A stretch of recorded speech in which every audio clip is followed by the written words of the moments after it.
Bom dia, mais uma manhã com Deus, priorizando a palavra de Deus. E nesta manhã, no dia 19/3, nós vamos meditar de Samuel, 1 Samuel, capítulo 14 ao capítulo 16. E que a paz do Senhor encha o teu coração nesta manhã.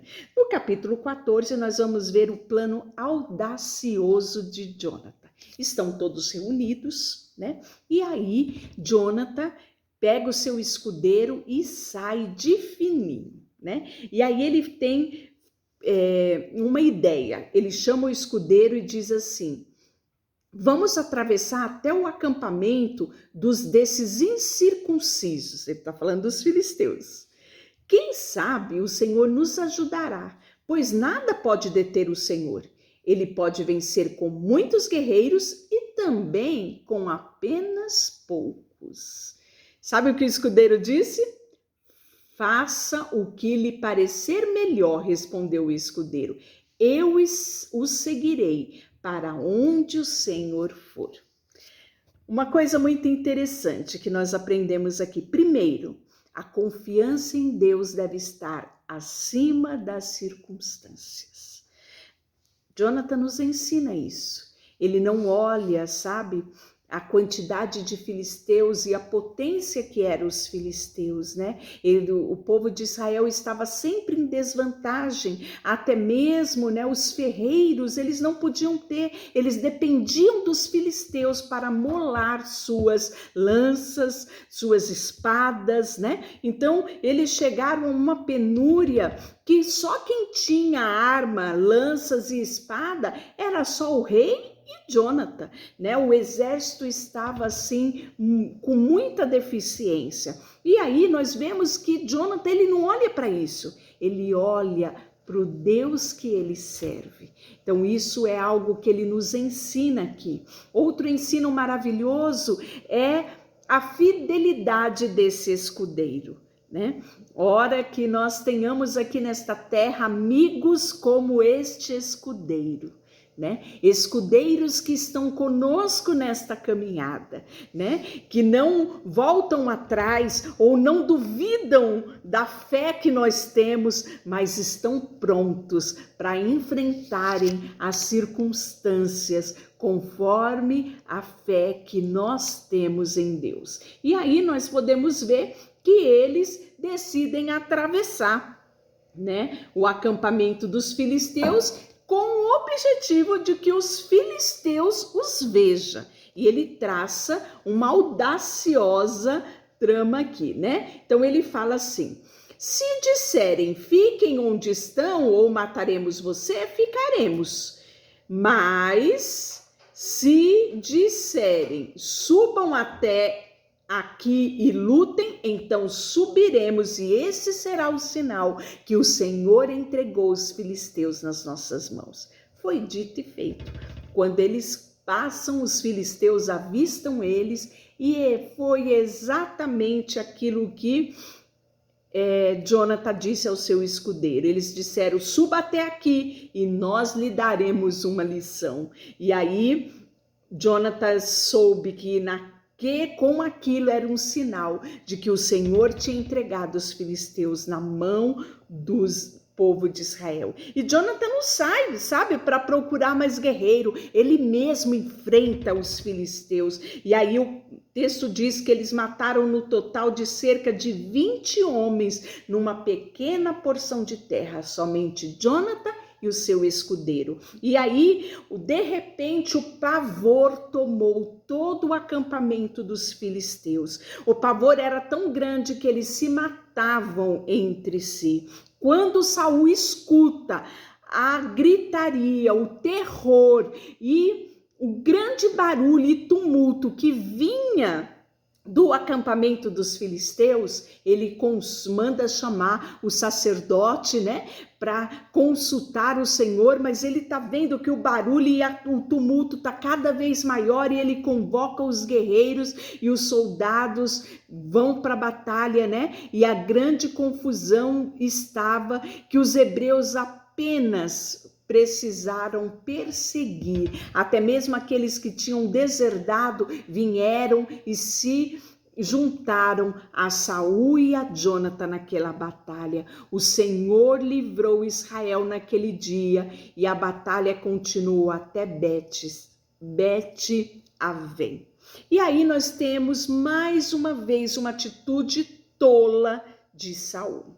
Exatamente, os homens estavam cansados, exaustos, perseguindo ainda alguns filisteus que restavam, e ele disse: ninguém vai comer nada até que tenhamos terminado toda a batalha, até que tenhamos exterminado todos os filisteus.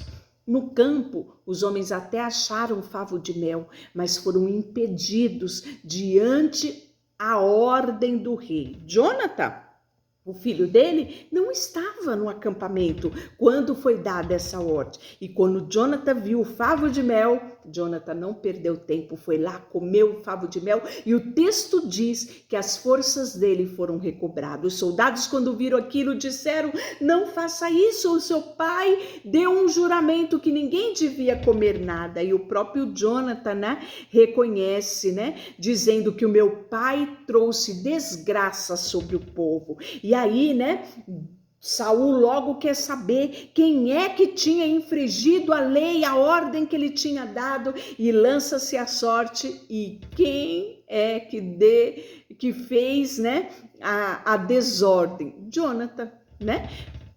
Jonathan, e aí Saul diz: mesmo que você seja meu filho, mas você desobedeceu uma ordem, você será morto. Logo os guerreiros, os soldados se levantam e diz: Jonathan conquistou esta grande vitória para Israel, acaso deve morrer? De maneira nenhuma. E o texto diz que assim o povo salvou Jonathan da morte. E aí nós vamos ter, no capítulo 15, Saul derrotando os amalequitas, né? A ordem era: você destrua completamente a nação dos amalequitas, homem, mulheres, criança, recém-nascido, ovelha, camelo, jumento, destrua tudo, tudo, tudo.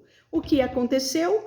Eles foram, guerrearam, mataram os amalequitas, mas o texto diz que Saul e seus homens pouparam a vida de Agag, que era o rei dos amalequitas, bem como o melhor das ovelhas, do gado, dos bezerros gordos, dos carneiros. Destruíram apenas o que não tinha valor e o que era de qualidade inferior. Obediência não tem preço, né? E aí nós vamos ver que logo em seguida, o texto fala que arrependeu-se o Senhor de ter colocado Saul como rei, pois ele se afastou de mim. Foi o que Deus disse para Samuel, né? Porque Samuel não estava com ele. E aí quando Samuel finalmente vai encontrar Saul, o cumprimenta com alegria, né? E aí ele vem logo dizer para Samuel: eu cumpri as ordens do Senhor. E Samuel perguntou: cumpriu? E esse barulho de ovelha, mugido de boi que eu estou ouvindo? Está no versículo 14 aqui do capítulo 15, né? E aí Saul respondeu: é verdade. Os soldados pouparam o melhor das ovelhas, dos bois que pertenciam aos amalequitas, mas eles disseram que vão sacrificar ao Senhor, né? E aí Samuel diz para ele: basta, Saul. Basta, Saul, Deus já tinha me alertado sobre você. E aí ele diz, né? O Senhor te mandou numa missão, e a missão era clara: destrua tudo, e você não cumpriu. Saul ainda tenta argumentar com Samuel, diz: cumpri a missão que ele me encarregou, eu trouxe o rei Agag, né?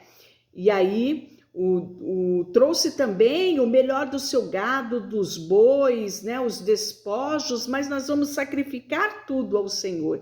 E aí Samuel disse: o que agrada mais ao Senhor, Saul?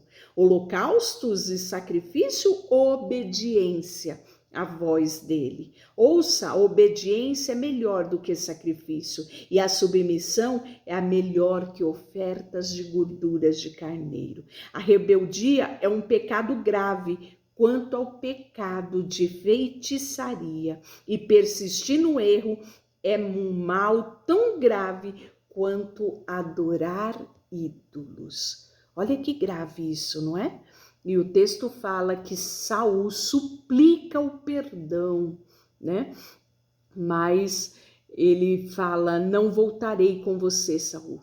O Senhor já o rejeitou. Agora, né? Ele termina implorando perdão, né? Pedindo que Samuel não o deixasse. E aí ele diz: eu sei que eu pequei, né? Mas por favor, pelo menos volte comigo com o povo. E Samuel, ele volta com ele, mas com uma função. Ele executa, o próprio Samuel executa o rei Agag, né?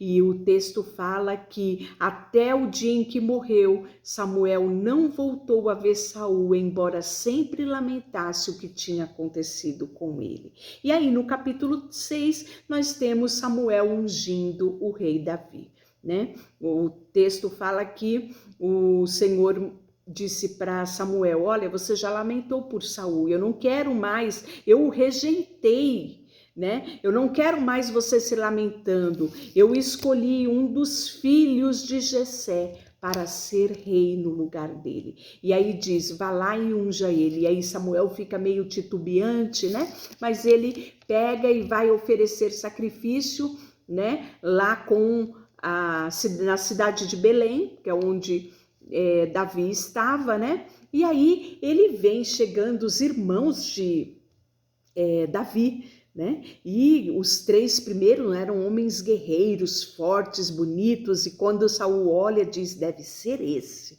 E aí Deus diz uma coisa: não julgue pela aparência nem pela altura, pois eu rejeitei. O Senhor não vê as coisas como o ser humano as vê. E aí, quando todos os 7 filhos de Jessé já tinham passado e Deus não tinha escolhido nenhum deles, Samuel disse: não resta mais nenhum filho? E Jessé diz: sim, tem o mais novo, está lá no campo cuidando de ovelha. Traga ele, não nos assentaremos na mesa até que ele chegue. Quando chega, é um jovenzinho ruivo, né? Mas o Senhor disse: é este, levanta e unja-o com óleo. E a partir daquele dia o Espírito do Senhor veio poderosamente sobre Davi. Deixa eu orar por você. Senhor, eu quero te agradecer por tudo que temos aprendido. Queremos consagrar a nossa vida a ti, tudo que somos e temos, em nome de Jesus. Amém. Deus te abençoe.